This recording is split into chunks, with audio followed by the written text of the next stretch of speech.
Jemaah yang dirahmati Allah Subhanahu wa taala, pertama-tama mari kita sama-sama panjatkan puja dan syukur kehadirat Allah Subhanahu wa taala.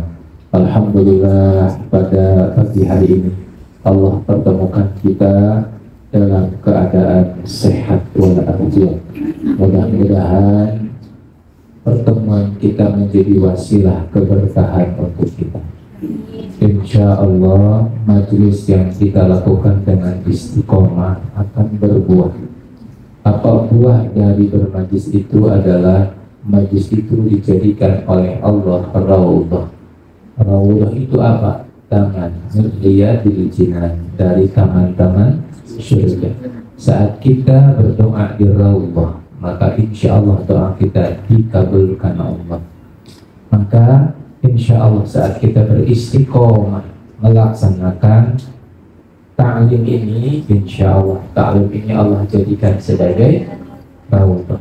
Maka jangan lupa kalau kita sedang ngaji, ingat dengan masalah doa sama Allah. Ya Allah, wasilah saya sedang ngaji, semoga masalah-masalah saya diselesaikan. Misalkan lagi kayak begini, ingat bertanya, ya Allah, mudah-mudahan tentang saya segera. Kalau ingat hari ini misalkan belum ada pendamping, ya Allah mudah-mudahan diberikan. Kalau bisa pendampingnya masih bernapas. Nah, jadi ini Ibu, mudah-mudahan Allah jadikan pertemuan ini menjadi raudhah, ya, insyaallah. Baik Ibu Bapak, kita sama-sama berdoa terlebih dahulu dengan suratul Fatihah untuk seluruh hajat-hajat dan keinginan semuanya. Mudah-mudahan Allah kabulkan, ya. Untuk semua hajat dan dengan yang hajatnya berat maupun yang ringan, yang sedang menghadapi beban, yang sedang punya urusan-urusan besar hari ini yang belum selesai, yang sedang menghadapi beban-beban yang berat hari ini, yang mungkin beliau tetap tersenyum tapi beban yang begitu berat, kelihatan ceria tapi sungguhnya ada luka di dalam hatinya. Mudah-mudahan hari ini Allah berikan kemudahan, Allah sembuhkan lukanya, Allah mudahkan urusannya, Allah permudah semua beban-bebannya, Allah selesaikan semua urusan-urusannya. Karena saya yakin hadir di sini hamba-hamba Allah yang tulus ikhlas, ya, menolong orang lain. Dan terkadang orang yang ikhlas itu urusannya bukan dengan dirinya, urusannya dengan orang lain. Urusannya bukan beban diri, tapi bukan orang. Dirinya nggak punya beban, tapi dia ambil beban orang lain, dipikul untuk dirinya. Itulah orang soleh, ya. Mau aja ambil beban siapa? Orang lain. Tapi nggak apa, itu bagian dari kehidupan insya Allah. Dan itu bagian dari cara tolong menolong, dan mudah-mudahan Allah mudahkan dengan membaca suratul Fatihah. Ya. Wassalamualaikum warahmatullahi وأصلح لنا بيننا وبينهم بخير ولكل حاجتي وحاجتنا وحاجاتنا المستغفرين. الفاتحة. أعوذ بالله من الشيطان الرجيم. بسم الله الرحمن الرحيم. الحمد لله رب العالمين الرحمن الرحيم مالك يوم الدين إياك نعبد وإياك نستعين اهدنا الصراط المستقيم صراط الذين أنعمت عليهم غير المغضوب عليهم ولا الضالين. Amin ya Rabbal Alamin. Baik Ibu, sekarang makalah keberapa? 37. Insyaallah, ya, pelan-pelan. Setiap makalah satu minggu, ya, ada 100. 200 lebih makalah, ya, berarti 200 minggu, ya, insyaallah. Baik, bismillah, kita mulai. Bismillahirrahmanirrahim. Su'aul basyirati yushiduka kurbatu minka wa ainul basirati tushiduka adamaka bihujudi wa haqqul basyirati yushiduka wujuduhu la alamaka wala wujudaka. Sinar mata hati membuatmu menyaksikan kedekatannya denganmu. Penglihatan mata hati membuatmu menyaksikan ketiadaanmu karena keberadaan. Hakikat mata hati membuatmu menyaksikan keberadaannya, bukan ketiadaanmu dan bukan pula keberadaanmu. Sudah bisa dipahami? Sudah ya? Nah, sudah kita cukupkan. Alhamdulillah. Ya, bismillah. Kita sama-sama diskusi makalah ini. Jadi memang kalau hamba-hamba Allah yang terpilih itu begitu. Kata-katanya itu enggak dipahami secara langsung. Namun insya Allah ini begitu sangat dahsyat. Ini adalah ilmu yang luar biasa. Siap dipraktekkan Ibu kalau paham? Insya Allah. Karena ini juga kunci kehidupan. Yang pertama dikatakan su'aul basirah. Su'a itu sinar. Sinar apa? Mata hati. Berarti kalau gitu hati kita bisa melihat. Ya. Berarti yang bisa melihat itu siapa? Mata apa hati? Dua-duanya. Mari kita bedakan. Mata fisik ini untuk melihat hal-hal yang fisik. Mata hati untuk melihat yang tidak fisik. Bukan jin, bukan. Apa yang disebut yang tidak fisik itu? Hikmah. Apa yang tidak fisik itu adalah kepahaman. Apa yang tidak fisik itu? Sesuatu yang janggal. Contoh misalkan, aduh, kelihatannya suami saya bohong. Tahu, cuma tidak dikasih tahu ke suami. Jadi ada yang disebut mata hati dan dua-duanya kita pakai. Karena hidup kita ini tidak selamanya fisik. Kita akan mengalami yang disebut metafisik. Bahkan sekarang pun kita bertemu dengan metafisik. Ya, fisik itu ya yang kita lihat saja. Tapi bisakah kita melihat rumah kita hari ini? Bisa? Pakai mata hati bisa? Bisa. Rumahnya di mana, bentuknya gimana? Bisa? Bisa. Pakai mata. Itu namanya mata hati. Jadi ada dua fungsi mata. Ya. Jadi kalau panjenengan pengen mencari hikmah, pejamkan mata, bukan mata hati. Kalau kita ingin melihat kasihnya Allah, pejamkan matanya, bukan mata hati. Kalau kita ingin melihat sejatinya, hakikatnya suami kita, pejamkan matanya, lihat secara batin siapa suami saya. Kalau ingin tahu hakikat seorang istri, pejamkan matanya, lihat istrinya. Ya, ya, oh ya. Jadi pas melihat istri, pejamkan. Pas dibuka, hilang kemana? Pejamkan mata. Kenapa? Karena itu adalah fungsi. Sebelum saya sampai kepada bagian-bagiannya, ada fungsi. Apakah seseorang itu sejak dulu aktif mata hatinya? Aktif. Sejak kecil sudah aktif. Apakah kita hari ini mata hatinya aktif? Bisa aktif, bisa tidak? Nanti kita lihat. Apakah kalau misalkan nggak aktif bisa diaktifkan lagi? Bisa. Jadi Ibu, mata hati itu bukan apa? Bukan klinik, bukan. Mata hati itu fasilitas Allah untuk kita. Karena kita ini bukan hanya benda fisik, kita ini juga cahaya. Jadi untuk menangkap hal-hal yang tidak bisa kita tidak bisa kita rasakan oleh fisik kita, maka kita tangkap dengan mata hati kita. Munculnya apa? Kedamaian, ketenangan. Ya. Baik. Itu gambaran pertama tentang mata hati. Ya. Prakteknya bagaimana Ibu? Prakteknya, misalkan Ibu bertemu dengan teman Ibu, ya. Itu pas ketemu tuh kok rasanya tuh damai, tenang. Itu yang melihat, itu bukan mata fisiknya, tapi mata hati. Jadi kan kalau ketemu temannya kok kayaknya pengennya keluar aja, pengennya sudah mau pergi aja. Itu yang melihat siapa? Mata hatinya. Tapi jangan menyimpulkan, jangan memikirkan. Udah, saya mau pergi, udah, nggak usah dibikun. Bukan, saya nggak Kenapa saya nggak nyaman? Ya nggak boleh gitu, karena akhirnya jadi fisik lagi dan ini suudon. Ya, kalau kita misalkan ketemu sama Pak Budi, kok rasanya saya kok nggak nyaman ya? Udah, kalau nggak nyaman ya udah, nggak nyaman ya udah pergi aja. Jangan dinilai lalu direka-reka. Jangan.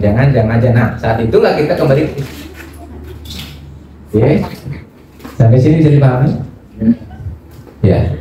Untuk apa sesungguhnya mata hati itu kita diaktifkan sama Allah? Untuk melihat kebenaran, untuk melihat cinta kasih Allah, dan untuk menyaksikan Allah. Itu sesungguhnya poin utamanya.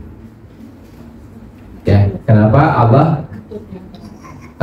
mengaktifkan mata hati kita? Nah, baik. Bapak Ibu, kita akan melihat terlebih dahulu tentang mata hati itu. Ada beberapa jenis mata hati. Beberapa jenis berarti dikualifikasikan, digolongkan. Yang pertama adalah mautul basyirah, mata hati yang rusak. Maut sudah mati. Fi qulubihim maradun fajadahumullahu maradun, atau khatamallahu ala qulubihim, sudah ditutup mata hati. Kalau mata hati sudah ditutup bagaimana? Sudah nggak bisa mengambil hikmah di sana, nggak bisa sabar, nggak bisa mengerti orang. Sudah betul-betul dia semuanya serba fisik. Apa yang di fisiknya A, ya dia bilangnya apa? A. Di fisiknya B, ya bilang B. Itu namanya mautul basyir. Dia sudah nggak bisa bertemu hidayah, dia sudah nggak bisa memahami Quran. Khotam, tutup, tertutup hati. Na'udzubillah. Kenapa? Hati yang tertutup itu berarti dia sudah menjadi totality fisik, atau dalam bahasanya kita seperti Baqarah. Baqarah itu apa? Sapi. Kenapa kok seperti Baqarah? Karena Allah membahas, menyusunnya dengan izin Allah, tentunya disusun dengan sangat bagus. Dimulai dengan suratul Baqarah, diakhiri dengan surat An-Nas. Apa Baqarah itu? Binatang. An-Nas itu apa? Manusia. Jadi sungguhnya kita itu diharapkan berawal dari sifat kebinatangan menuju sifat kemanusiaan. Jadi manusia itu adalah sifatnya paripurna, sempurna, luar biasa, baru disebut manusia. Nah, kalau hatinya maut, mata hatinya sudah maut, sudah rusak, sudah nggak bisa. Jadi, ini yang pertama. Mudah-mudahan kita tidak tergolong kepada mautul basyir. Sudah nggak bisa melihat kebenaran, sudah nggak bisa merasakan kedamaian, ketenangan. Adanya kesenangan, beda sih ya. Kebahagiaan dan kesenangan beda. Kesenangan itu energinya di bawah 200%. Kebahagiaan di atas 200%. Kalau menurut Darul Hakim. Artinya apa? Kesenangan itu senang. Senang itu bukan bahagia. Senang itu ya senang gitu. Dia memuaskan rasa senang, memuaskan nafsunya, dan itu munculnya nanti ke ambisi. Munculnya kepada ke ambisi. Kalaupun dia misalkan bisa mencapai sesuatu, munculnya ke sombong. Itu kesenangan. Tapi kebahagiaan, kedamaian munculnya kepada ketawaduan. Masya Allah. Rasanya itu damai, tenang. Nah, orang yang mautul basirah, mata hatinya itu tertutup, nggak bisa merasakan bahagia. Kok saya sulit bahagia, kenapa ya? Nah, hati-hati, mungkin hatinya sedang rusak. Ya, baik, itu yang pertama. Yang kedua, masdudatul basirah. Masdudah itu apa? Tertutup mata hatinya. Nah, kalau tertutup ini masih bisa dibuka.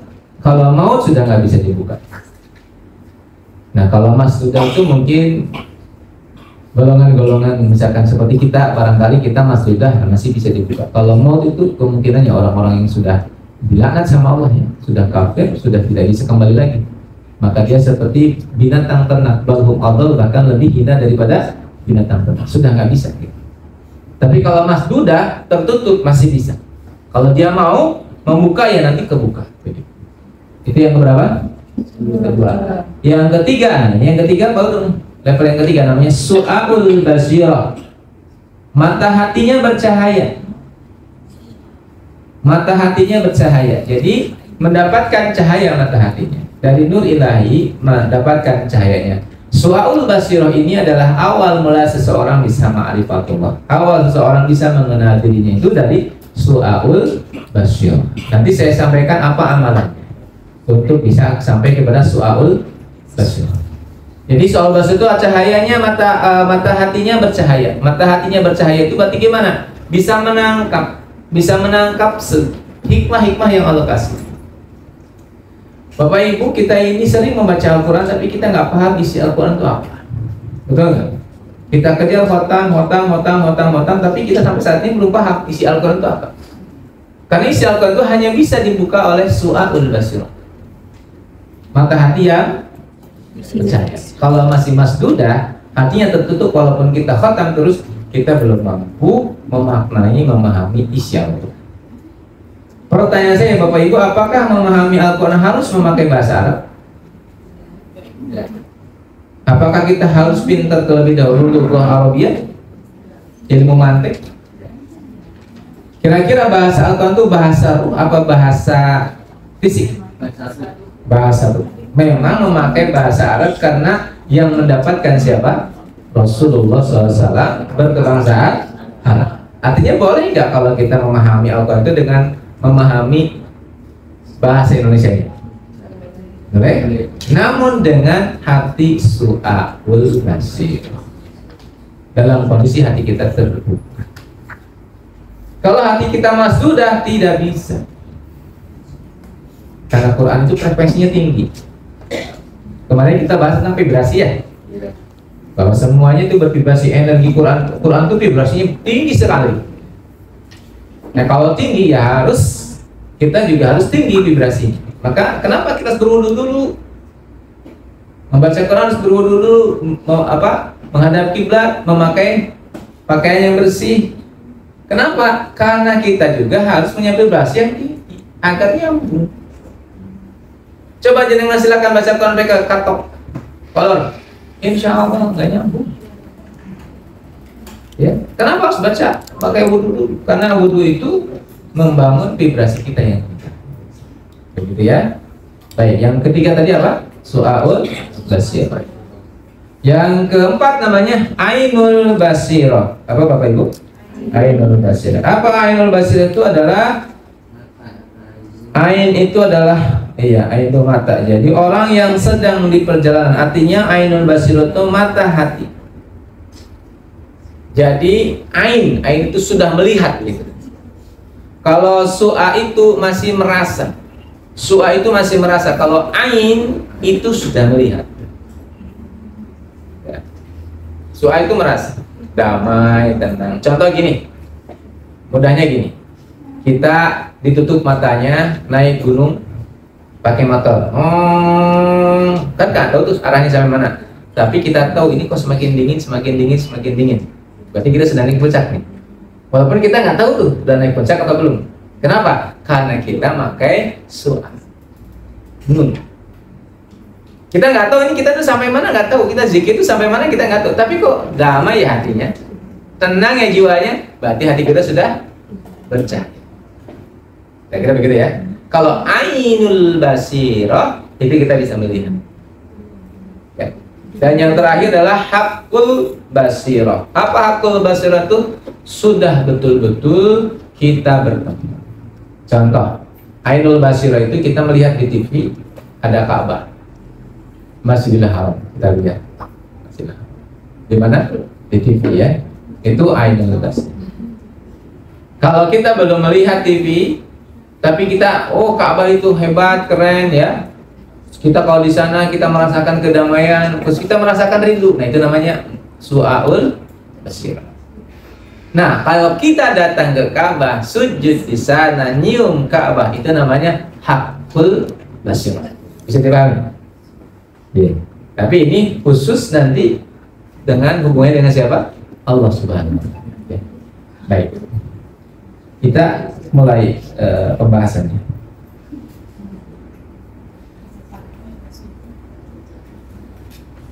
Yang pertama, orang yang hatinya bercahaya, su'aul basirah. Apa cirinya?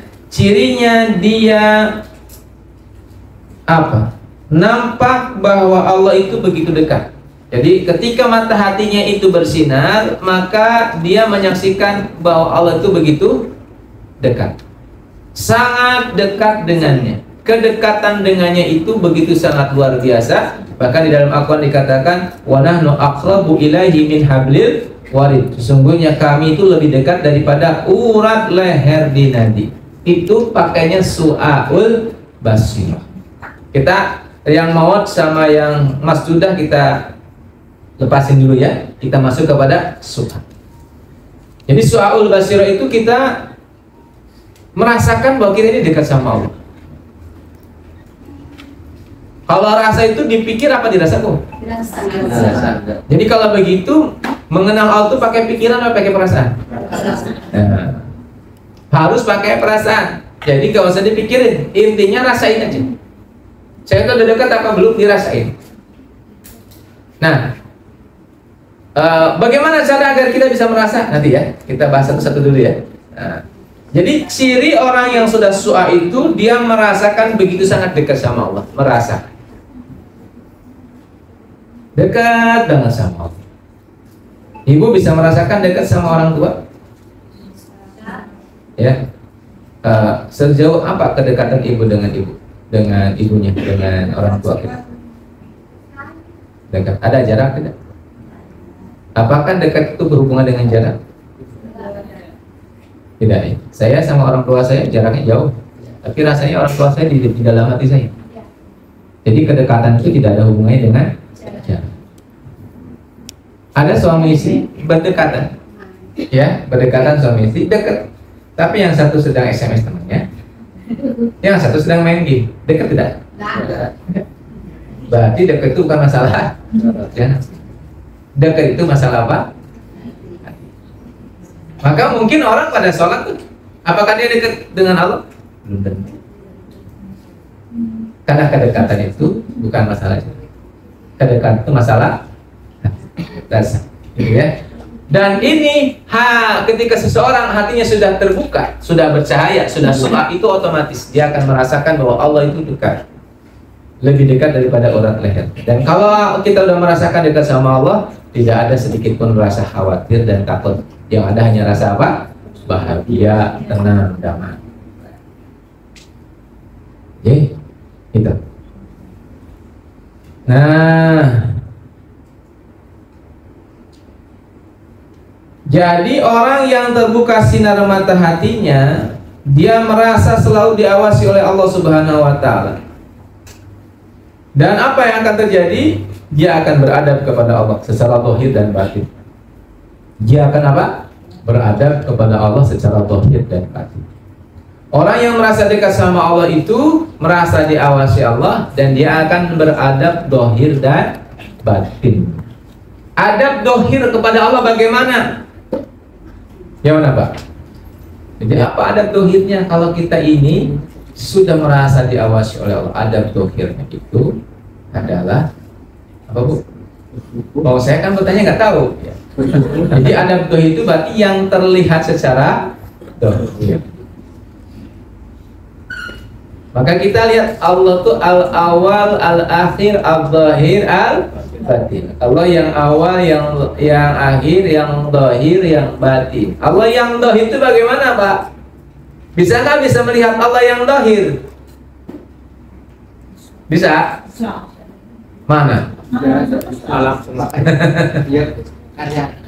Karyanya ilahi. Ya. Jadi ketika kita mengatakan adab zahir berarti apa? Kita menaruh rasa hormat terdalam terhadap ciptaan-ciptaan. Hormat paling dalam, terhormat terdalam kepada ciptaan-ciptaannya, wabil khusus yang paling utama kepada manusia. Penghormatan yang mendalam.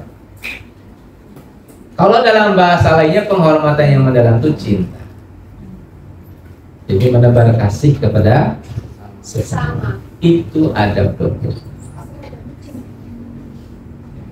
Itu ada Bapak? Ingat, cinta itu apa? Penghormatan yang mendalam. Jadi kita menghormati itu namanya cinta. Kita ingin orang yang dekat dengan kita ini lebih daripada kita, itu namanya apa? mencintai. Dan itu adab dohir seorang hamba. Ya, kenapa? Karena kita melihat Pak Budi itu bukan Pak Budinya, tapi esensi Pak Budi itu. Ya. Pak Im bukan dilihat Pak Imnya, tapi di baliknya Pak itu esensinya siapa? Itu yang kita harus hormati. Suami ibu tuh bukan esensinya, bukan suami yang wajahnya kayak begitu itu, Bu. Tapi di baliknya itu siapa? Yang mengirimkan suami itu siapa? Maka kita beradab dohir itu ya kalau kepada Allah, ya juga kepada yang Allah kirimkan kepada kita.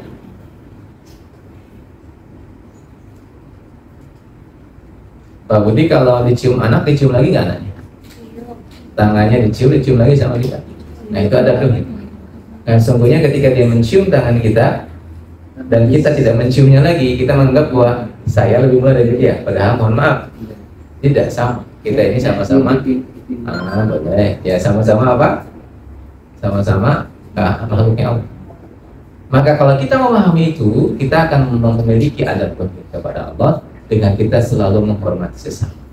Lembut ya, halus ya kepada sesama.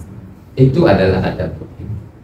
Berarti cirinya orang-orang yang sudah dia ini beradab sama Allah, sudah memiliki soal basar, biasanya dia orangnya sopan santun, terbuka ya. Nah ini. Bahkan kepada makhluk-makhluk lain pun begitu sangat kasih. Lihat nyamuk gitu ya, sedang jalan-jalan, saking kasihnya kita bawa raket tidak. Terus dia apa? Ditempel sama rakyat sampai beletak-beletok. Jadi saat kita melihat seluruh makhluk itu, kita memiliki adab. Itu sebetulnya adab dohir. Ya, bisa Bapak Ibu praktekkan?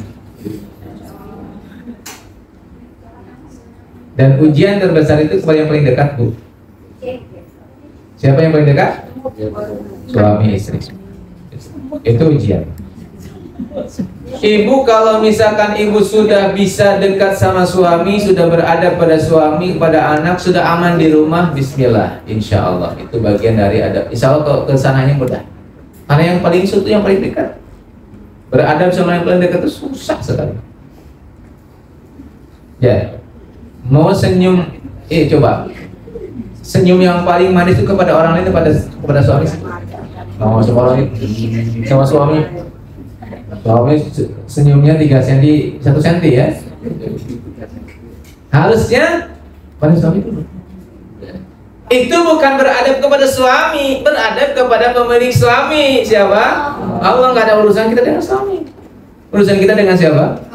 Nggak ada urusan dengan istri. Urusan kita dengan Allah. Istri mau beradab sama kita atau enggak, bukan urusan kita.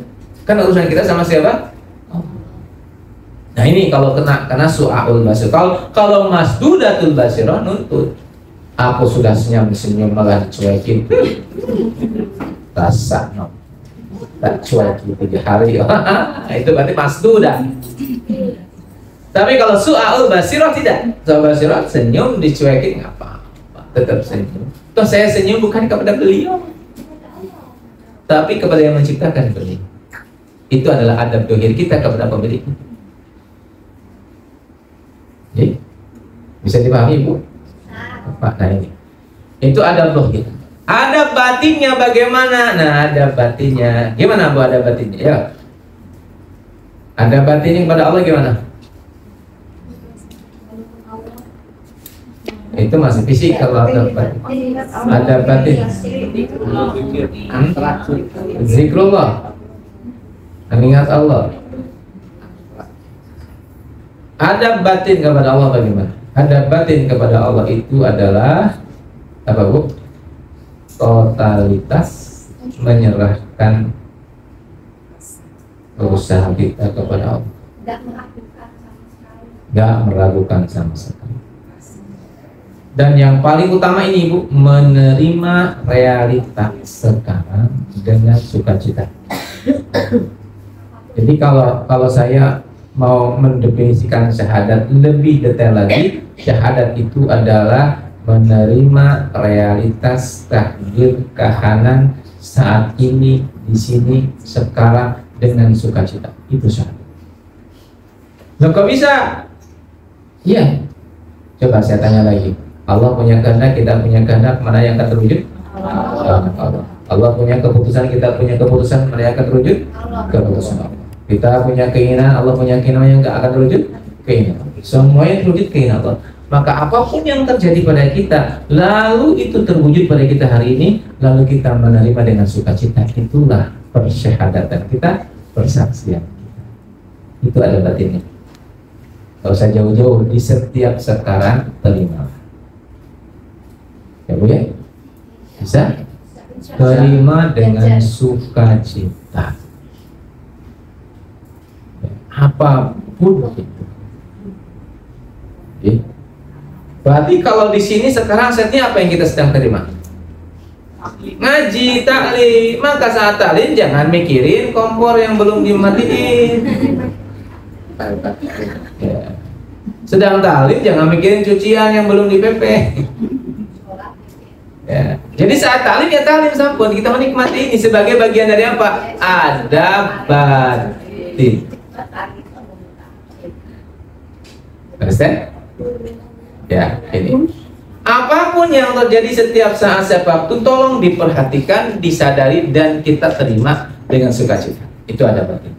Insya Allah kalau itu kita lakukan, su'aul basirohnya semakin besar, cahaya hatinya semakin besar. Kalau cahaya hati semakin besar, maka kita bisa merasakan cahaya hati orang lain yang begitu nampak bersinar luar biasa. Gitu ya. Ketika kita mampu melihat. Itu ya. Masya Allah. Nah, baik. Jadi cara menjunjung tinggi adab kepada Allah tadi contohnya seperti itu. Di antara contoh yang lain, segera menjunjung perintah Allah. Segera kita lakukan semua perintah Allah. Wasyari'u, segera. Perintah Allah itu segera kita tunaikan, jangan ditunda-tunda. Apa sih perintah Allah yang paling utama? Ingat Allah. Yang secepat kilat itu cuma satu. Secepat kilat tidak ada waktu. Kalau sholat kan ada waktunya. Papa wudhu dulu dan sebagainya. Tapi yang secepat kilat itu sekedip mata ada satu. Apa? Zikir pada Allah. Ingat. Saat ini pun kita bisa langsung ingat. Betul? Nah itu. Jadi harus bersegera. Tidak boleh misalkan kita ngelamun segera langsung ingat Allah. Dan itu secepat kilat. Betul tidak? Ingat Allah langsung. Nah ini. Ini orang-orang yang di dalam hatinya sudah ada su'aul basir. Nah, contoh lagi misalkan ada batinnya apa? Tadi yang saya sampaikan ya, ada batin apa tadi? Totalitas pasrah pada Allah, ya, menerima kehendak Allah di saat itu. Jadi kalau saya rujuk lagi ada ikhlas, tidak protes, ya, selalu dekat sama Allah, bertobat itu amalan. Namun sebetulnya itu semua bisa dikumpulkan dalam satu titik di sekarang saat ini kita apa? Terima apapun kehendak Allah. Setuju Bapak Ibu? Nah, ya. Baik. Nah, adapun orang yang hatinya sudah ainul basirah, ya, orang ini sudah apa? Hatinya sudah ainul basirah, orang yang mata hatinya sudah bisa melihat, menampak kebaikannya, ya.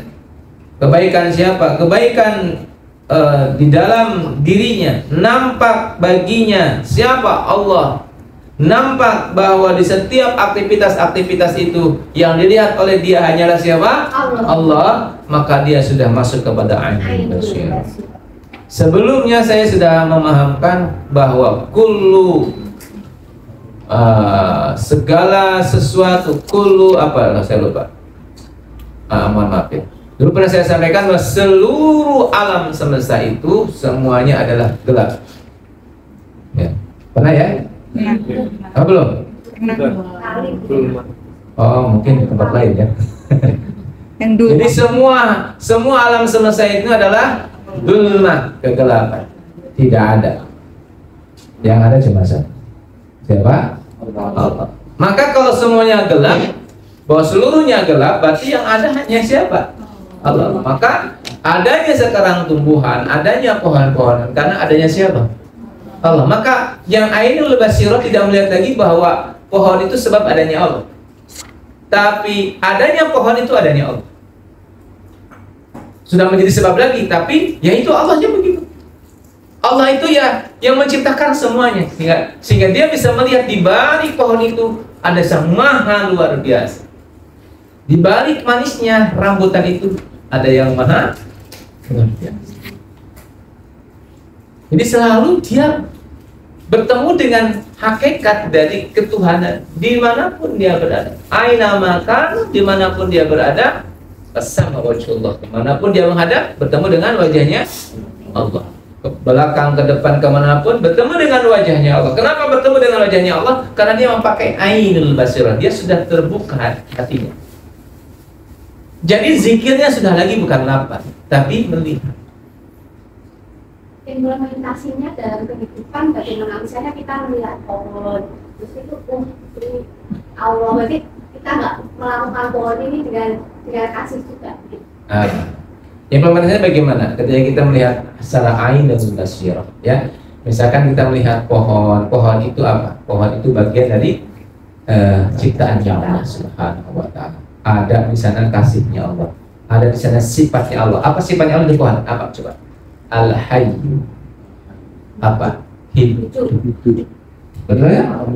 Yang maha hidup. Jadi pohon ini maha hidup. Bagaimana kita mengimplementasikannya? Ya, ketika kita melihat pohon itu, kita melihat yang maha hidup. Gitu ya? Yang maha. Terus gimana? Ya, pohon itu kita tahu fungsinya apa pohon. Fungsi pohon diantaranya, Masya Allah banyak fungsi pohon. Maka kita harus berkasih kepada pohon. Ya, menjaga. Kalau dalam bahasa Sundanya blessing. Bahasa Sundanya blessing. Jadi kita memberikan salam kepada doa. Ya, itu ya blessingnya.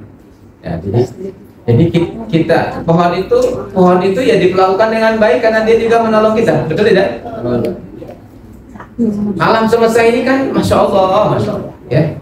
Kalau kita sudah ke ainul basirah, kita melihat pada semuanya adalah hakikatnya di dalamnya ada Allah Subhanahu wa Ta'ala, maka kita Masya Allah, kita akan bisa betul-betul memperlakukan semuanya dengan sangat hormat.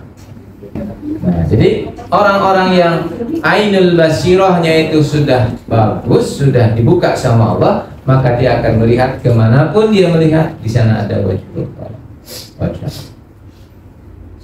dalam hati. Aduh, kayaknya kok belum saya sampai sana. Tidak apa-apa. Yang penting ilmunya tuh. Kok saya belum nyampe ya? Misalkan ada yang menyampaikan itu tidak artinya ya. Kok saya belum nyampe ya? Gimana sih? Nggak apa-apa. Yang penting apa? Ini ilmunya. Suatu saat nyampe. Suatu saat nyampe. Kenapa? Karena yang kayak begini tidak bisa pakai teori, tapi harus praktek. Prakteknya gimana? Nanti bisa sendiri. Ada pemahaman sendiri. Ya, saya mendengar yang bicara begitu. Aduh, kok kayaknya belum nyampe saya gitu ya. Nah, jadi kalau nyampe nggak apa-apa. Yang penting ilmunya dapat. Oke. Nah, itu. Baik, saya lanjut ya. Jadi orang-orang yang hatinya sudah terbuka, mata hatinya sudah terbuka, maka apa yang akan dilihat oleh dia? Nampak bagi dia cahaya Allah, dan tidak ada selain makhluk. Tidak, makhluk sudah nggak ada. Yang ada cuma siapa? Allah. Saya ulangi, Bapak Ibu, pernah saya sampaikan. Adakah di dunia ini yang selain Allah? Nah, coba pakai ini dulu. Adakah di dunia yang selain Allah? Mana yang bukan Allah di dunia ini? Tidak ada. Pernah saya sampaikan kemarin ya? Nah, ini pakainya pakai ainul basirah. Keyakinan bahwa tidak ada di dunia kecuali Allah. La ilaha illallah. Mana yang bukan Allah? Tidak ada. Semuanya Allah. Terus bertanya, loh, berarti kalau begitu saya Allah? Bukan. Kita ini bagian dari ciptaannya Allah. Tapi ciptaannya Allah kan juga bagian dari Allah kan? Tapi kita bukan Allah. Jadi paham?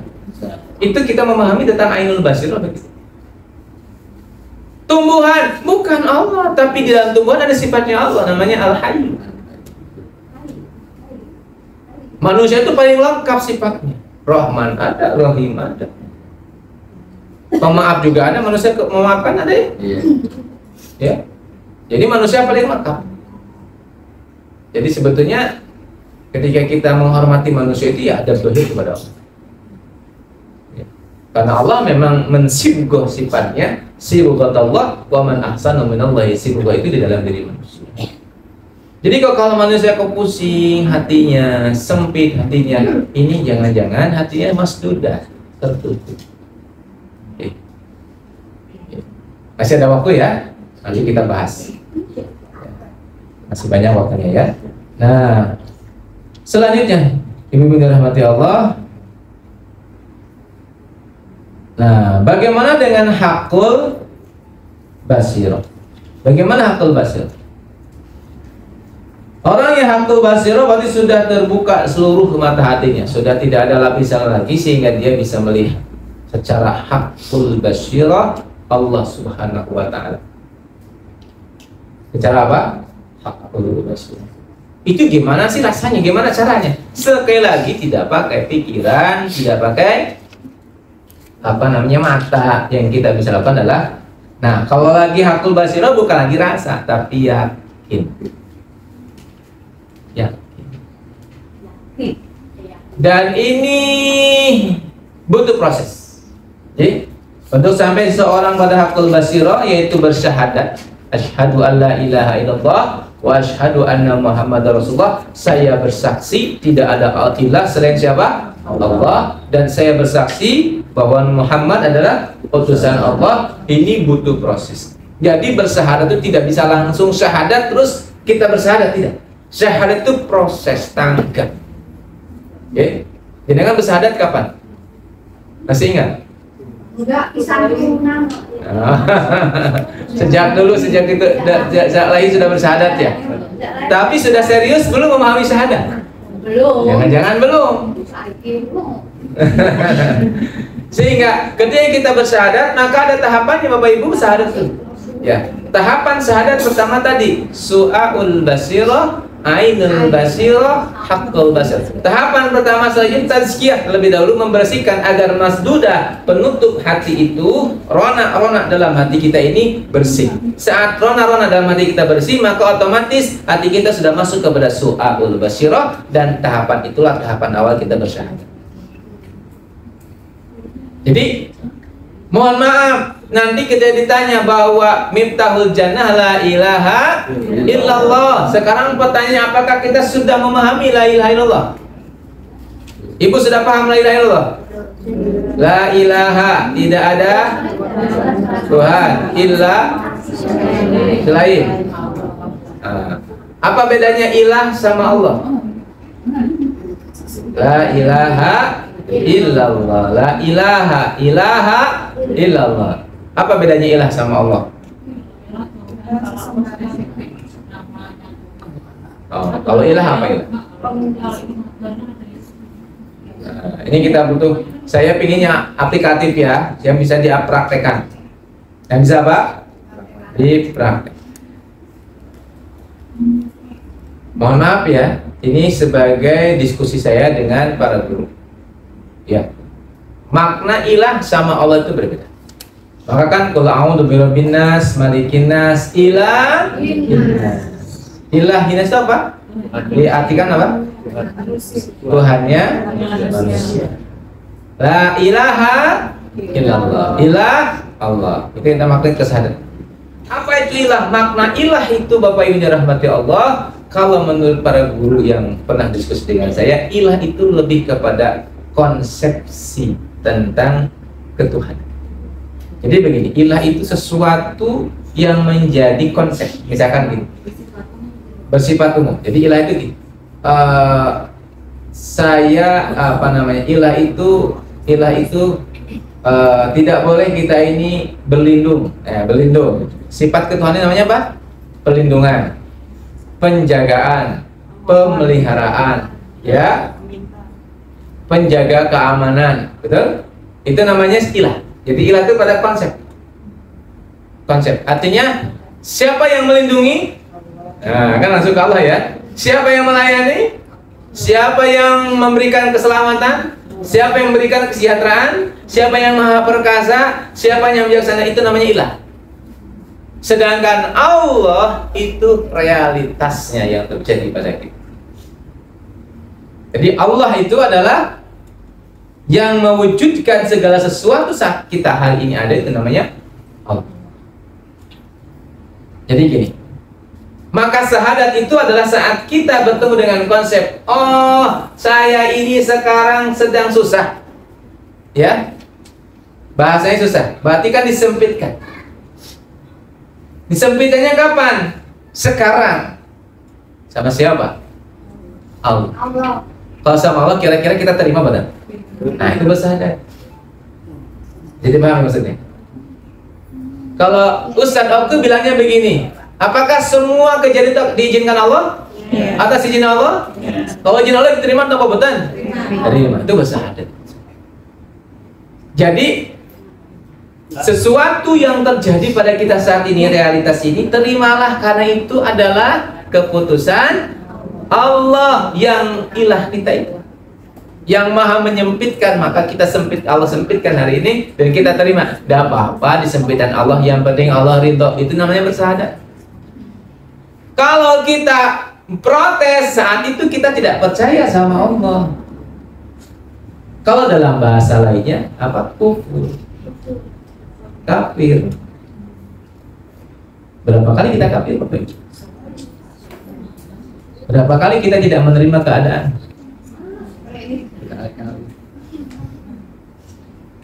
Jadi agak berat dikit ya Bapak ya. Agak nanti ikut nih kita. Waduh, nanti kalau saya nggak menerima kafir. Iya. Kenapa? Karena realita itu dari siapa? Siapa lagi Bu? Betulan itu ditakdirkan Allah sengaja kali ini untuk pelajaran. Saya belajar hipnoterapi, hipnosis, NLP saya belajar. Tapi saya ketipu Bu. Ketipu apa? Ketipu lewat online itu apa?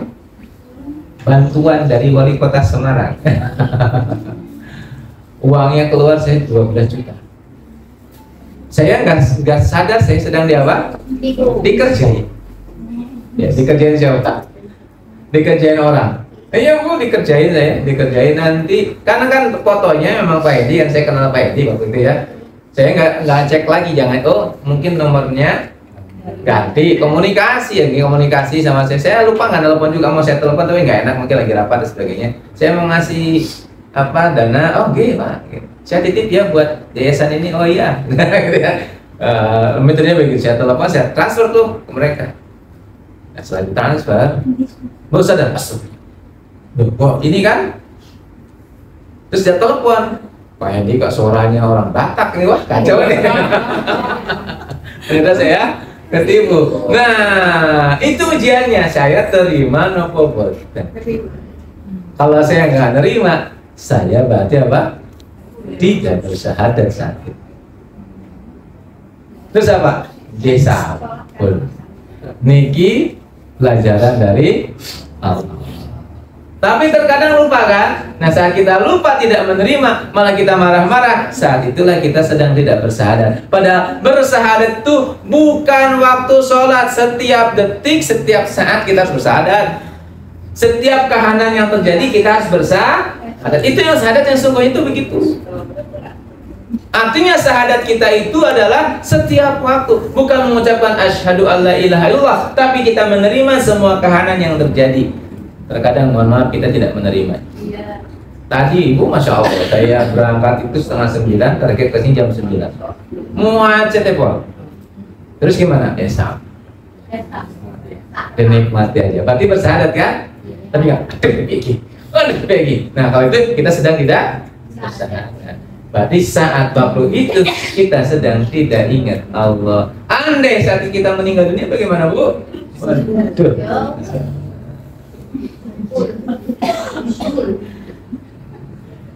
Understand? 10 ya. Ya. Bari bisa dipahami? Ya. Jadi bersyahadat itu bukan waktu sholat nih. Setiap waktu sholat itu apa? Meluruskan. Jadi sholat itu Bapak Ibu, suatu jembatan kita untuk meluruskan kembali jalan kita yang bengkok. Maka ayatnya kan ihdina syiratal mustaqim, ya Rabb, tunjukkan kepada hamba jalan yang lurus. Berarti kalau begitu sholat itu untuk yang lurus apa yang bengkok? Yang bengkok seperti kita sholat, maka harusnya setelah sholat lurus lagi. Kalau sebelum sholat kita bengkok apa namanya ngerumpi, setelah sholat ngerumpi lagi, berarti sholatnya itu mampu. Kenapa? Tujuannya nggak tercapai. Harusnya setelah sholat lurus, sudah nggak ngerumpi lagi. Sebelum sholat kok marah, setelah sholat semakin marah, oh berarti sholatnya lagi mabuk. Tidak beribadah sama Allah, tapi beribadah pada nafsunya. Allahu Akbar. Awas. Berarti dia sedang sholat sama siapa? Menghamba pada siapa? Nafsunya. Sholat saya sholat, nafsunya semakin kuat. Harusnya kalau kita waktu sebelum sholat marah, setelah sholat udah lari, nyaman, damai. Itu namanya meluruskan. Oke? Nah, jadi ibu-ibu rahmati Allah, orang yang sudah sampai kepada haqqul basirah, dia selalu bersyahadat setiap waktu, setiap saat. Sholatnya daim. Apa itu sholat daim itu? Daim apa? Langgeng. Sholat itu daim. Monggo, mungkin yang sudah ikutan thariqah nanti ada tuh sholat daim namanya. Sholat daim itu sholat yang langgeng. Gimana sholat langgeng itu? Tadi bersyahadat tiap waktu. Bersyahadat tiap waktu gimana? Menerima apapun kehendak Allah dengan sukacita saat ini di sini sekarang. Jadi, siap Ibu, siap? Kira-kira mudah boten? Boten? Perlu proses. Ya, butuh proses. Kalau sudah bisa, Masya Allah. Tidak. Allah akan hantarkan perjalankan kita ke surganya. Surga itu apa? Kebahagiaan. Bahagia itu kita itu tidak harus bertemu dengan surga yang nanti. Surganya sekarang aja. Di mana? Di sini, saat ini, sekarang. Kita ketemu dengan surga. Apa surga itu? Kebahagiaan. Saat kita sudah memahami. Jadi, pelan-pelan Ibu. Sampai sini sudah bisa dipahami? Jadi kita harus memakai 3 mata. Tahapan tapi ya, bukan memakai. Satu, mata kita akan minimal su'a dulu. Su'a itu apa? Bersinar. Yang kedua, ain, melihat. Yang ketiga, hakul, yakin. Dulu entah itu betul atau tidak saya tidak tahu, karena itu namanya juga cerita. Syekh Jangkung pernah ditanya sama Sunan Kalijaga, Mas, kalau tadi di atas di kelapa itu ada ikannya. Di dalam kelapa itu ada ikannya apa enggak? Dengan yakin yang mengatakan ada. Dia pakai haqqul basirah. Coba buktiin, naik tidak? Beliau naik, turunin, dibuka, ternyata ada ikannya. Ini cerita. Betul atau tidak kita nggak tahu. Karena rawinya saya belum tahu ya, sanadnya. Cuma ceritanya sampai ke saya begitu kira-kira. Pakai apa itu? Haqqul basirah. Yakin? Ada. Kenyataannya ada. Ini aja.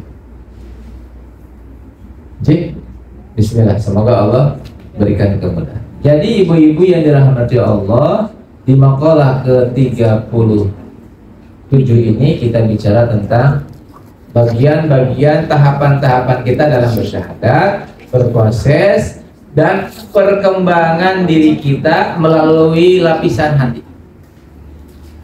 Nah sekarang ayo kita cari amalannya agar kita bisa terbuka menjadi su'aul basirah. Oke, masih ada waktu nggih? Nah sekarang kita masuk ke amalannya.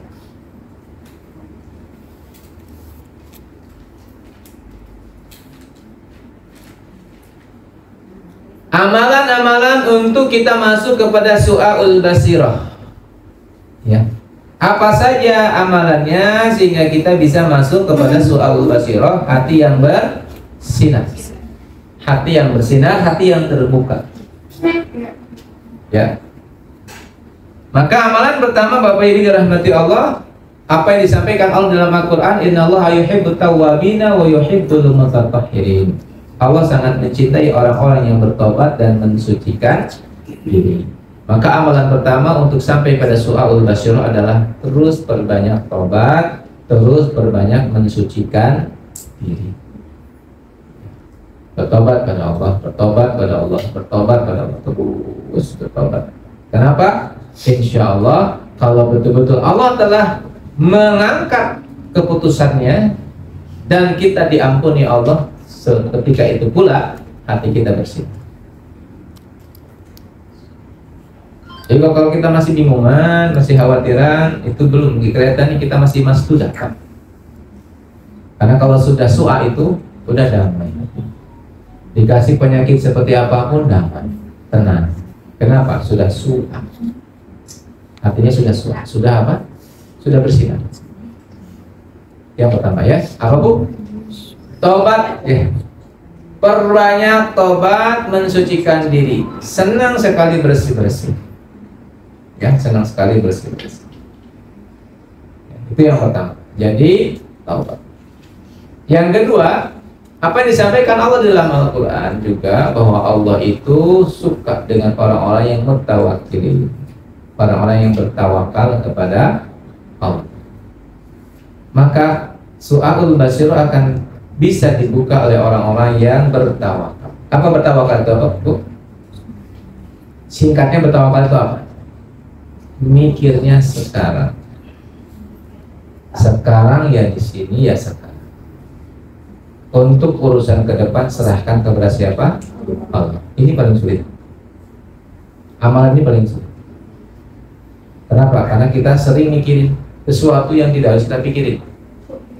Overthinking. Betul ya? Yang tidak harus kita pikirkan, dipikirkan. Dan itu bikin kita capek. Maka tawakal Allah. Bagi tawakal itu gimana? Udah, urusan masa depan sering sama Allah aja. Yang harus kita rasakan sekarang, pakai pikiran kita di sini aja saja. Maaf, pikiran itu termasuknya pada emosi. Emosi itu apa? Energi yang bergerak. Jadi pikiran itu akan terus bergerak ke depan, ke belakang. Akhirnya saat kita mengerjakan di sini sekarang, energinya lemah. Sudah kepakai untuk ke belakang, sudah kepakai untuk ke depan. Maka orang yang tawakal itu tidak pernah mikirin hasil. Dia hanya fokusnya, ya udah di sini sekarang, nikmat. Ibu hemat energi pikiran, ya? Karena energi pikiran itu sangat penting untuk kehidupan kita. Cara menghematnya gimana? Jangan mikirin yang bukan-bukan, jangan mengadak-ngadakan yang tidak ada, jangan mengkhawatirkan sesuatu yang belum terjadi. Terus gimana? Ya udah nikmati sekarang. Terus gimana kalau kepikiran masa depan? Serahin sama Allah. Ya Allah, masa depan saya serahin. Ya Allah, suami saya serahin sama Engkau. Apapun yang terjadi pada suami saya serahin. Aduh, katanya ada info suami saya begini, begitu. Ya Rob, suami saya milik Engkau, bukan milik saya serahin sama Engkau. Saya hanya ingin fokus sekarang di sini. Tidak ingin menduga-duga, mengada-ngada pun dan pasti diganggu lagi karena ada sensor di dalam diri kita, sensor kepemilikan. Ya betul nggak? Sensor kepemilikan itu bikin kita cemas. Itu kalau kayak bisa jadi gini gimana gitu. Nah saat ada sensor itu gimana?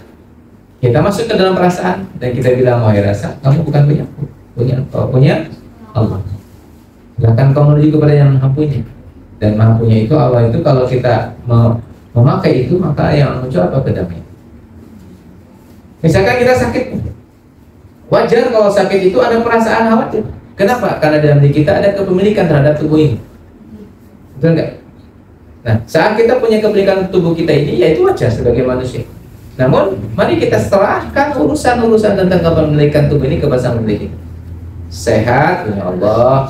Sakit, punya serahin, dan kita fokus kepada saat ini di sini untuk bahagia dengan apa yang Allah kasih.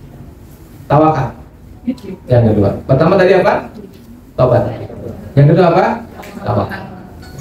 Yang ketiga, bagaimana agar su'aul basyirah, agar kita betul-betul bisa bercahaya hatinya. Maka yang ketiga, selalu kita merasakan Kita rasakan betul, kita menyengaja merasakan saat kita mengangkat gelas ini, kita merasakan bahwa saya tidak mampu mengangkatnya. Ini karena siapa? Allah yang mampu mengangkatnya. Kalau kita melihat, maka itu mengatakan saya tidak mampu melihat. Yang bisa melihat siapa? Allah. Saat kita mendengar, kita mengatakan bahwa saya tidak mampu mendengar. Yang bisa mendengar siapa? Allah. Saat kita berjalan, saya tidak bisa berjalan. Yang mampu berjalan siapa? Allah. Kita selalu melibatkan Allah dalam semua aktivitas kita. Ya, libatin Allah dalam semua aktivitas. Jadi semua aktivitas kita libatin Allah. Semuanya kita libatin. Nah, saat kita bisa melibatkan Allah dalam semua hal, maka insya Allah pelan-pelan hati kita akan bersih. Ya, yang berapa nih? Ketiga. Jadi libatkan Allah dalam segala situasi, dalam segala aktivitas. Libatin aja. Libatin Allah, libatin Allah, libatin Allah. Ini kita sedang bermujahadah untuk membuat hati kita ini bergeser, masdudahnya terbuka. Ya. Oke, yang keberapa sekarang? Keempat. Yang keempat, husnudzon sama. Karena kan ini hubungannya dengan menerima, ya. Husnudzon sama. Husnudzon itu praktek. Ya, husnudzon itu praktek. Bukan husnudzon itu di pikiran, bukan. Husnudzon itu dirasa. Husnudzon itu dilaku. Ya. Maaf, kalau di pikiran ini nggak bisa dikerjain. Jadi husnudzon itu harus ada di rasa. Rasa itu muncul karena berlaku, bersikap. Jadi gimana sikap husnudzon itu? Ya, sikap husnudzon itu tidak mengeluh. Atau dalam bahasa positifnya, sikap husnudzon itu apa? Sikap husnudzon itu adalah mensyukuri, merasa damai, merasa enak dengan apapun yang Allah kasih.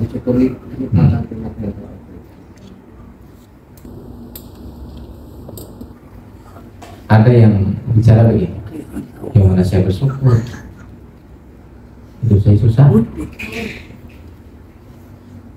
Gimana saya bersyukur, lagi kehimpit. Jangan sama apa? Ya, kan gitu ya. Ya. Terus gimana caranya bersyukur kalau begitu? Ingat bahwa Allah sudah menyampaikan di dalam Al-Quran, di antaranya, saya tanya ibu, bapak, insya Allah saya mengulang. Siapa yang ingin masuk surga? Mau masuk surga semuanya? Apa syaratnya masuk surga? Bersabar ya. Terus sabar ya. Di antara syaratnya masuk surga apa? Harus sabar kan?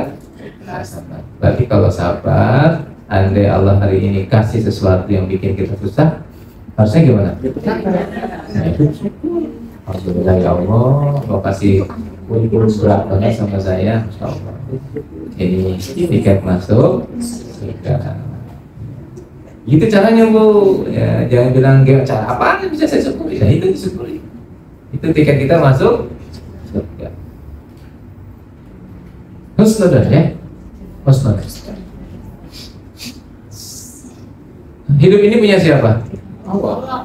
Yang berhak mengatur hidup kita siapa? Allah. Berarti kita nggak punya hak mengatur kan? Nah ngapain ikut ngatur-ngatur? Jalannya aja. Ya. Serahin sama Allah aja, ini punya Allah kan? Bukan? Insya Allah. Itu namanya husnudzon. Praktek, ya. Nanti apa? Ya ampun nih, gimana? Ya udah. Kalau memang kita kondisinya memang sedang dikasih sakit, ya sampun dan ribut. Nah itu bagian dari kehidupan saya, ya nikmati. Nah kalau kita sedang dikasih sehat, ya sampun juga. Ya alhamdulillah kita syukuri kesehatan kita. Intinya udah biar Allah aja yang ngatur hidup kita. Ya, karena sesungguhnya kita tidak punya sedikit pun kemampuan untuk mengatur. Di dalam diri kita ada satu sifat yang kecil, yang rendah, yang dia ingin ngatur diri kita sendiri. Namanya nafsu. Dan dipastikan dia nggak bisa ngatur. Kalau kita ngikutin dia, pusing udah. Stres. Harus gini, harus gitu. Apa yang terjadi? Hidup semakin terbebani. Tapi kalau kita mengalir bersama Allah, dibimbing oleh Allah, insya Allah. Nah, husnudzon kepada Allah itulah yang akan memunculkan nanti yang disebut dengan petunjuk. Ini yang keberapa nih? Keempat. Jadi yang keempat apa? Husnudzon pada Allah. Husnudzon kepada Allah. Selanjutnya yang keberapa nih? 5. Kelima. Yang kelima, kita sudah tidak tergantung, belajar untuk tidak tergantung kepada selain Allah, tidak tergantung kepada makhluk. Udah.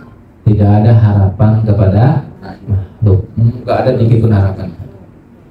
Berharap dari makhluk itu kita putus betul. Nah, kalau tawakal kan pada hasil. Kalau berharap pada makhluk itu harapan. Saya kata harapan Mas Ari ini muji saya itu harapan, menghormati saya itu harapan. Nah, kita putus tuh harapan.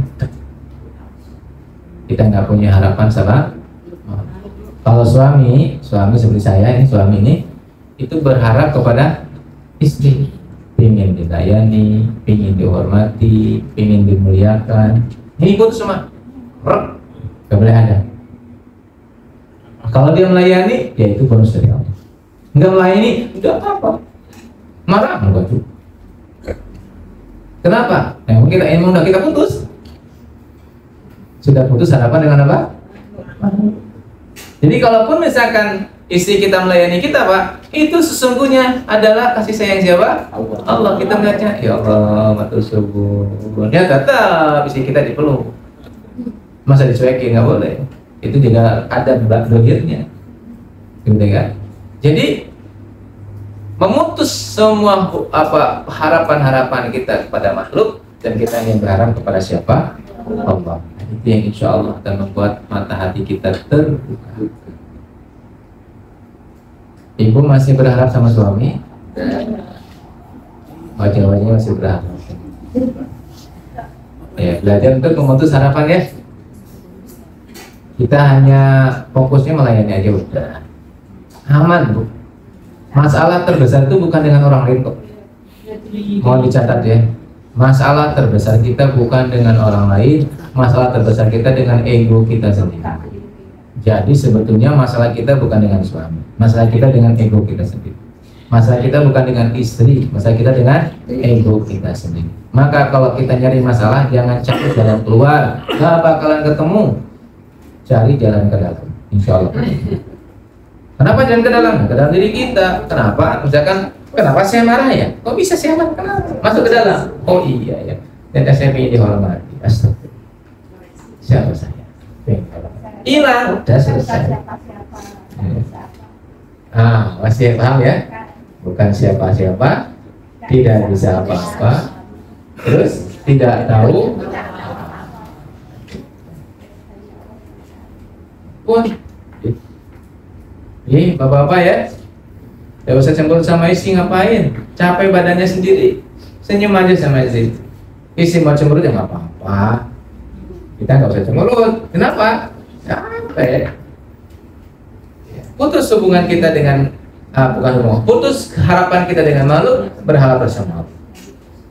Insya Allah kalau kita sudah bisa melaksanakan, pelan-pelan su'aun basirohnya akan muncul, masdudahnya terbuka, kita akan bersinar. Dan kalau sudah bersinar hatinya, hikmah akan muncul. Ya Bu apa? Hikmah. Kita akan terbimbing oleh diri kita sendiri. Jadi kita akan terbimbing oleh diri kita sendiri. Kita bisa memutuskan dengan sangat bijak sesuatu. Bahkan keputusan kita selalu dibimbing oleh hati kita. Jangan mutusin gini, ini belum waktunya. Itu dibimbing. Saat kita sudah mulai, sudah hati kita sudah tidak punya harapan dengan makhluk. Sadar, Bapak Ibu sadar? Insya Allah. Dibimbing Allah. Berharapnya sama siapa? Allah aja. Pun berharap sama Allah aja, insya Allah Allah mudah.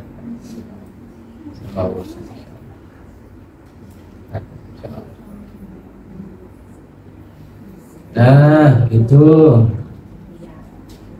Baik, selanjutnya yang keberapa Bu? Nah.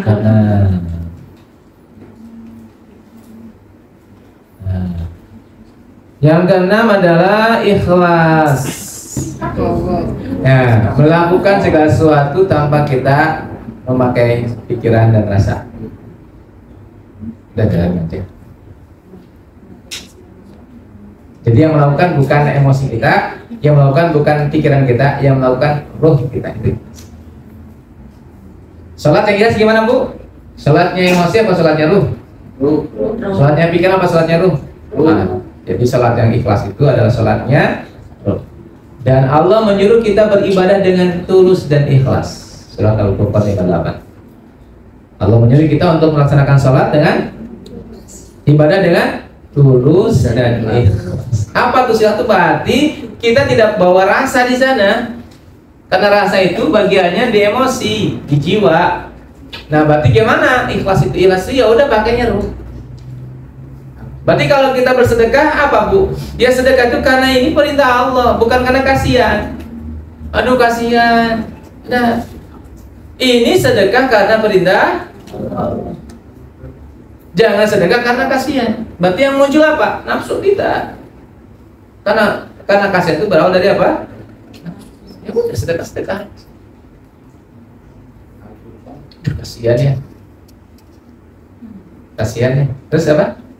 Kita bersedekah. Bagusnya gimana? Dengan tulus dan 58 coba. Ya, gitu ya. Bisa dipahami Ibu?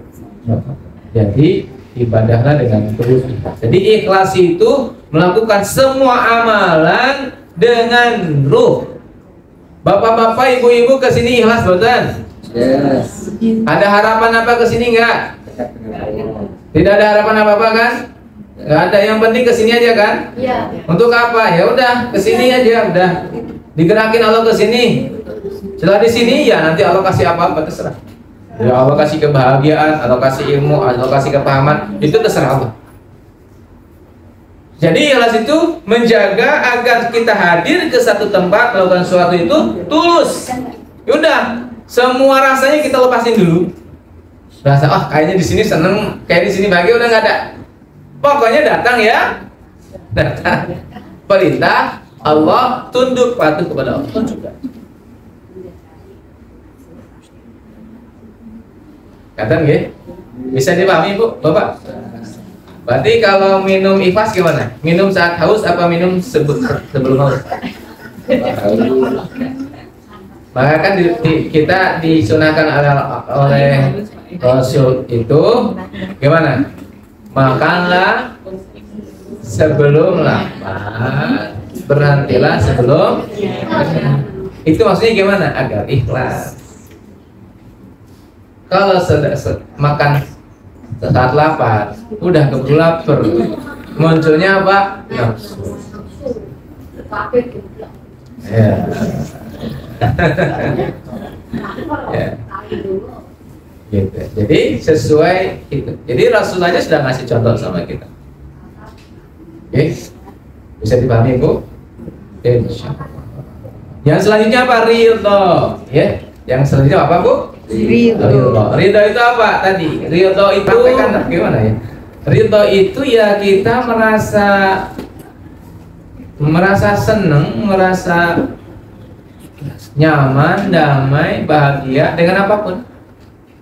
Misalkan gini, saya ridho nih sama anak saya. Ridho itu berarti apa? Apapun yang dilakukan anak saya itu ya udah, aku ridhoi. Ridho itu Sukacita. ya, ridho itu yang menerima mungkin ya, yang menerima, menghormati kondisi apapun. Jadi kalau ridho sama Allah gimana? Ya udah, kita merasakan bahwa semua yang Allah kasih itu ya dengan semua rasa gitu ya. Jadi bukan hanya sekedar sukacita, semua rasa kita tumpahkan kepada sikap itu. Ya. Jadi misalkan nih, kok Allah ngasih kepada saya bebannya A, B, C, D, E, F, G. Kok Allah ngasih ini semua ya ke saya ya. Terus dia mengatakan, nggak apa-apa, saya seneng kok, saya bahagia kok, saya sangat terhormat kok, saya merasa tertantang, saya merasa terhormat. Itu namanya ridho. Jadi ridho itu kumpulan berbagai macam rasa positif terhadap sebuah keadaan. Kalau saya dikali sakit ini ya sama Allah, terus kita mengatakan nggak apa-apa kok, saya merasa senang kok, saya merasa bahagia kok, saya merasa terhormat kok, saya merasa bahagia sekali, itu namanya ridho. Ya, jadi ridho itu kumpulan berbagai macam rasa positif, rasa baik. Ya, kalau bahasa lain, kumpulan emosi surga ya, perasaan surga yang kita kumpulkan dalam sebuah kejadian yang Allah kasih. Apapun itu namanya ridho. Nah, ibu sudah ridho dengan kondisi ibu sekarang? Ya, belum Ya, 100% Pak.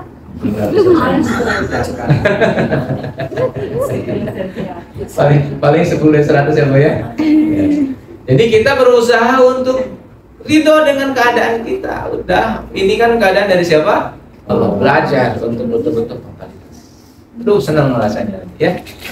Baik, itu ridho. Selanjutnya yang keberapa nih? Nah, ini yang ini tadi sudah saya sampaikan. Jadi tawakalnya sempurna ya. Tawakalnya apa? Ini mau diikuti atau tidak mau itu. Cuma saya pernah mendapatkan sebuah pembahasan dari seorang teman. Jadi ketika ditanya, gimana kamu bahagia? Ya saya bahagia karena pasrah. Pasrah itu gimana? Ya udah, pasrah itu kayak begini.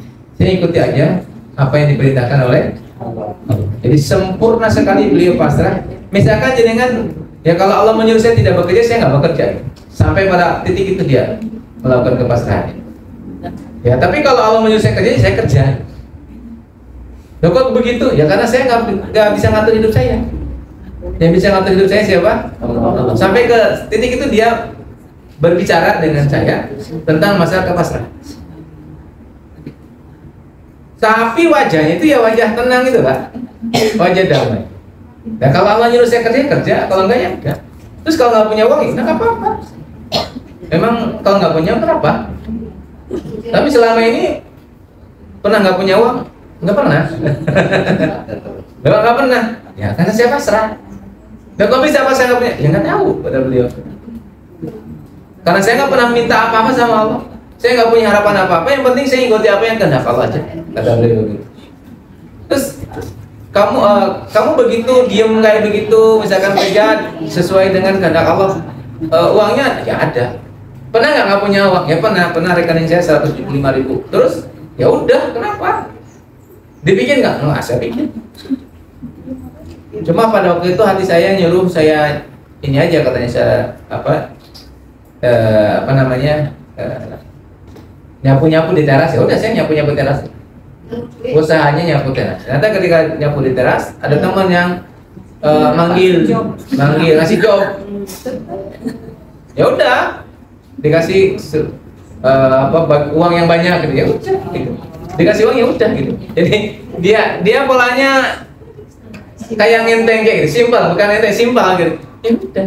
Tapi kenyataannya ya, uangnya 175.000 itu jadi lebih besar lagi uangnya kan itu, tanpa dia mikir gitu. Saya nggak pernah mikir hidup itu, ngikut kehendak Allah aja. Terus pikirannya dipakai untuk apa? Ya untuk memikirkan apa kehendaknya Allah. Gitu. Kan? Ya, rada aneh dikit ya. Tapi ya, saya senang mendengarnya. Kenapa? Karena beliau sudah, saya lihat totalitasnya sudah, pasrahnya sudah total. Gitu. Pasrahnya sudah total, nggak ada rasa khawatir. Ya kalau jenengan sakit, ya ampun, sakit ya sudah. Ya emang kehendaknya Allah. Tapi pernah sakit? Belum. Jadi beliau begitu sangat apa? Total. Terus dikejar lagi. Dulu pernah gimana? Ya dulunya ya terbentur dulu lah sama. Akhirnya dia menemukan sebuah konsep. Udah, saya mah sekarang cuma satu, total pasrah sama Allah. Di sini kan tawakal sempurna. Tawakal sempurna sama Allah. Udah, saya memakai jalan ini aja hidupnya. Saya nggak pakai jalan yang lain. Karena beliau sudah memakai banyak jalan. Ketemunya pasti terakhirnya apa? Nyerah sama Allah. Jadi gini, ya udah, kamu pakai jalan dulu silakan. Paling nanti terakhirnya apa? Nyerah sama Allah. Udah, silakan lagi. Mau pakai apa? Tapi terakhir apa? Lebih baik aku nyerah dari awal. Aku nyerah dari awal, biar Allah yang menghantarkan saya kemanapun saya pergi. Dan yang terjadi apa? Satu, sehat walafiat, seger. Ternyata uangnya banyak. Walaupun saya mempraktekkan masih belum bisa. Bicara tawakal secara sempurna kayak beliau itu belum bisa. Ini jujur ya, belum bisa. Tapi beliau begitu sangat, aduh, udah keren banget lah, total pasrahnya.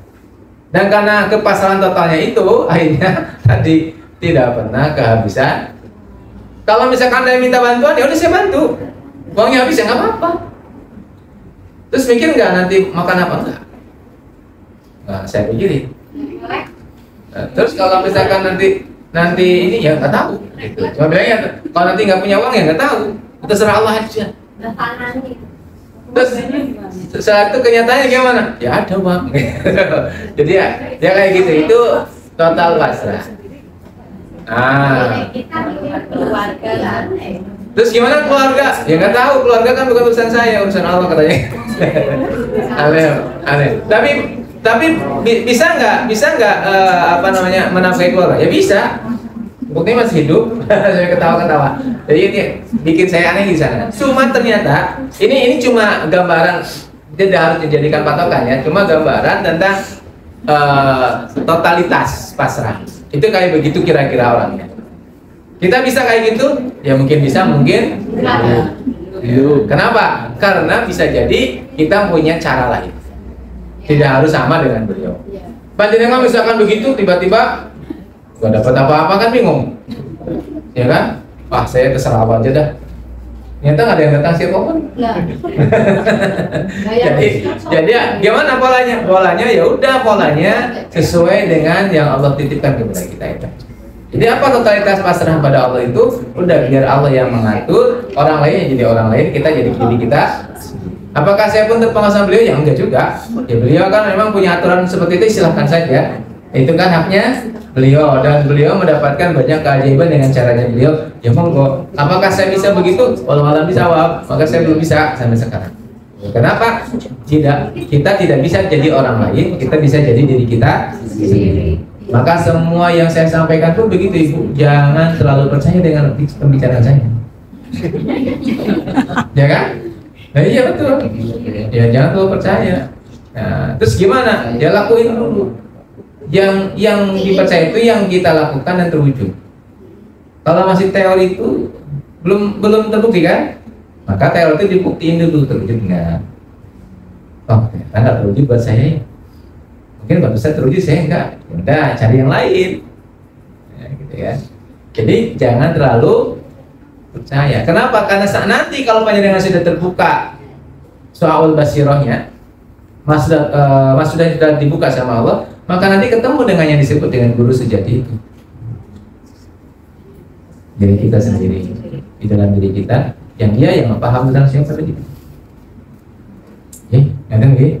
Jadi sang penceramah itu menyampaikan kode-kode aja, yang itu boleh dipercaya, boleh tidak. Tapi kalau Al-Quran percaya, tidak percaya ya. Ya Bu, waduh kalau gitu saya salah masuk pengajian ya. Nah kira-kira begitu Ibu-ibu ya. Ada yang tanyakan sebelum ditutup? Monggo Pak. Urusan tawakal itu di sekarang apa di nanti Bapak Ibu? Urusan tawakal itu urusan besok apa urusan sekarang? Tawakal itu di besok atau di sekarang? Sekarang. Tawakal itu urusan di besok. Sekarang urusannya ikhtiar. Selesai? Jadi ikhtiar itu lakukan, urusan hasil serahin sama Allah. Di totalitas tawakal itu ya ikhtiar lah. Jadi pahami maksudnya. Jadi nih kita nih kerja nih, urusan gaji apa dibikin sekarang? Ya enggak, udah nanti aja. Yang penting saya kerja. Hasilnya nanti. Jadi urusan tawakal itu urusan masa depan. Serahkan urusan yang belum terjadi di masa depan. Sehingga urusan sekarang kerjakan yang bisa kita kerjakan sekarang dengan 100% yang bisa kita lakukan. Ada nggak? Maka kalau ditanya kapan ikhtiarnya dari sekarang ini, tawakalnya kapan? Ya nanti. Nanti itu apa? Urusan hasil udah serahin sama Allah. Berarti kan sekarang apa? Kita kerjain. Contoh nih, saya misalkan sedang berikhtiar sama Allah nih saat ini, misalkan kita sama-sama mencari hikmah. Yang penting kita ikhtiar mencari hikmah. Apakah kita dapat hikmah atau enggak? Itu bukan urusan kita. Serahin sama siapa? Allah. Kan kita sama-sama nih belajar bareng untuk mendapatkan apa? Hikmah. Apa kita dapat hikmah atau tidak? Bukan urusan kita. Serahin sama. Ini kita lagi ikhtiar. Betul nggak? Ikhtiar memahami segala sesuatu ya untuk mendekatkan diri kepada Allah, memperbaiki hidup kita. Kok mendapat apa enggak? Diserahin sama Allah. Nah, gitu Pak ini ya. Jadi urusan tawakal itu urusan di masa depan. Urusan sekarang lakukan yang terbaik. Jadi orang yang menerima apapun yang Allah kasih, berikhtiar sekuat tenaga yang bisa kita kerjakan. Betul? Hasil serahin sama Allah. Berarti 5 menit lagi serahin sama Allah belum terjadi. Betul nggak? 1 jam serahin sama Allah belum terjadi. Terus yang harus kita lakukan sekarang, ya ini sekarang. Lakukan yang sangat baik sekarang. Jadi sebetulnya hidup kita itu simpel. Di mana?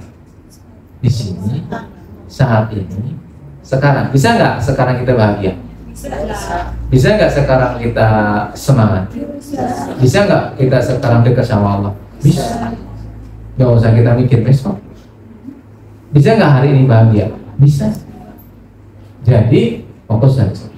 Insya Allah yang akan datang gimana? Nggak tahu. Serahin sama siapa? Allah. Kadang ya. Insya Allah kalau kita coba praktekkan ini, Ibu, stresornya berkurang ya. Tekanan batinnya akan berkurang. Insya Allah lama kelamaan hilang. Dan kita terbiasa dengan hidup di sekarang dan akhirnya damai. Iya, ridho orang tua adalah ridhonya Allah. Ridho Rabbi fi ridho walidain. Kenapa? Ridho Allah itu ridhonya orang tua. Jadi kalau orang tua sudah ridho, Allah ridho. Kenapa? 1, orang tua itu khusus ibu ya. Jadi Rasulullah mengatakan ibu baru bapak. Jadi di ibu itu Allah kasih satu tempat yang memang itu sifatnya Allah, namanya rahim. Katakan adanya rahim ya. Rahim itu kan pemberian, kasih sayang. Rahman pemberian, rahim itu kan rahim itu pemberian, kasih sayang. Jadi ibu ini memiliki satu sifat kasih sama anak. Tidak bisa dihapus dengan apapun, sang ibu pasti sayang sama anaknya. Nah, saat sang ibu ini memiliki sifat kasih sayang yang sangat luar biasa. Nah, saya sudah sampaikan ya kalau di seminar-seminar hati, yang pertama disakiti itu siapa? Yang maha mencintai kita, yang sangat mencintai kita. Siapa? Ibu kita. Tapi ibu tidak merasa terluka kan? Betul? Kita lukai itu nggak terlukai. Kenapa? Karena ibu menyayangi. Ada yang maha dekat dan maha kasih kepada kita lebih dari ibu kita. Siapa? Allah. Siapa yang sering kita hianati? Allah kan? Apakah Allah marah sama kita? Tidak. Dengan kasih dan cintanya Allah selalu memberikan kepada kita banyak. Termasuk musibah itu kan kasih sayangnya Allah mengingatkan kita dan kita ingat sama Allah. Nah, kenapa ridho Allah menjadi ridho siapa? Ridho orang tua, ridho Rabbi, ridho walidain.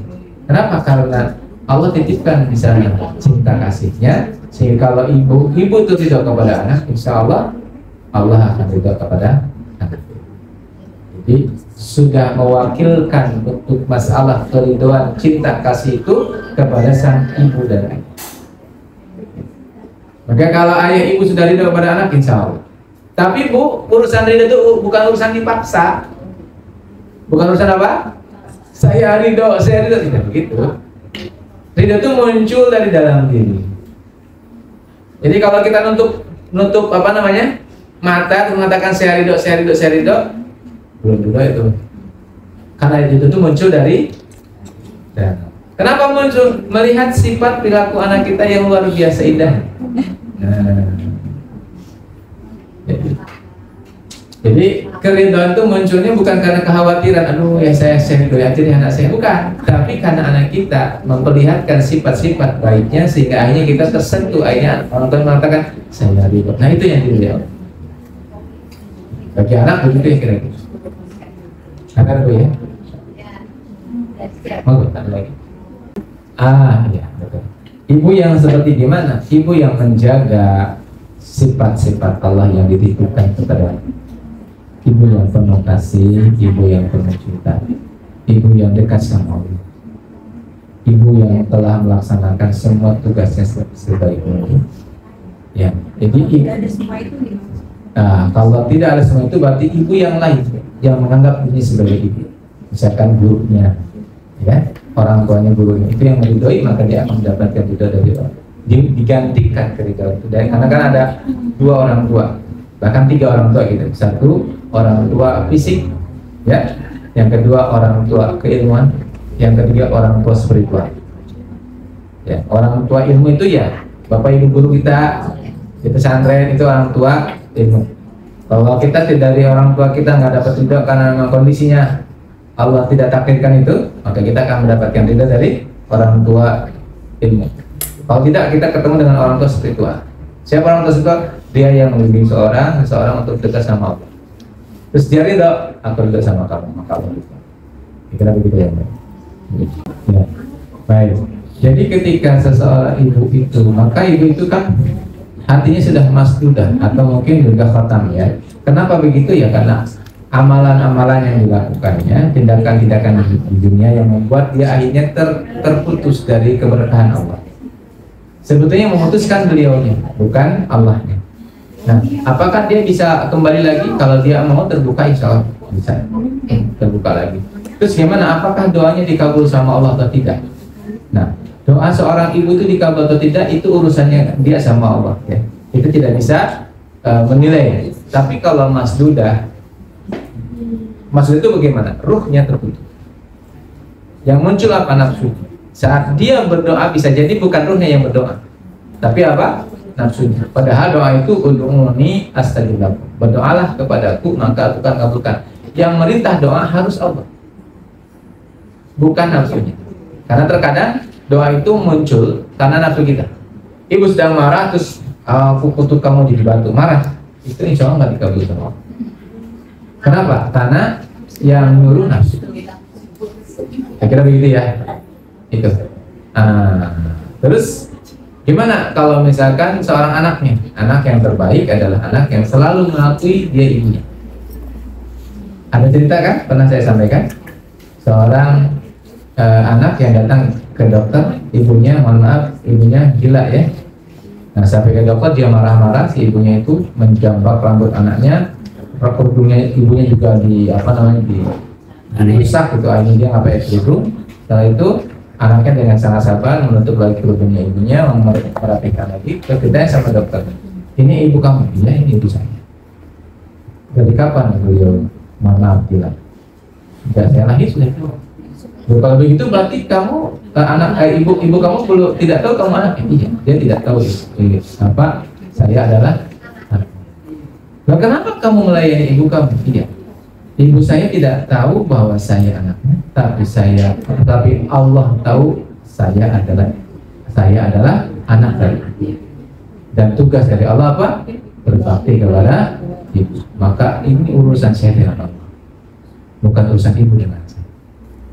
Wow, mendengar itu dokternya langsung nangis, tutup pintu, langsung nyari ibu. Gitu. Kenapa? Bong seorang anak yang tidak diakui oleh siapa? Ibunya aja berbakti begitu banget sama ibunya. Apalagi saya yang ibu tahu bahwa saya anaknya melayani saya, kok saya nggak berbakti kayak begitu. Jadi gimana nih seorang anak yang orang tua yang begitu? Tetap berbakti. Bong itu ibu saya dan diperintah oleh Allah untuk apa? Gitu ya. Cukup? Nah, kalau cukup kita tutup dengan bacaan hamdalah bersama-sama. Alhamdulillah. Subhanakallahumma wa bihamdika asyhadu an la ilaha illa anta astaghfiruka wa atubu ilaik. Assalamualaikum warahmatullahi wabarakatuh.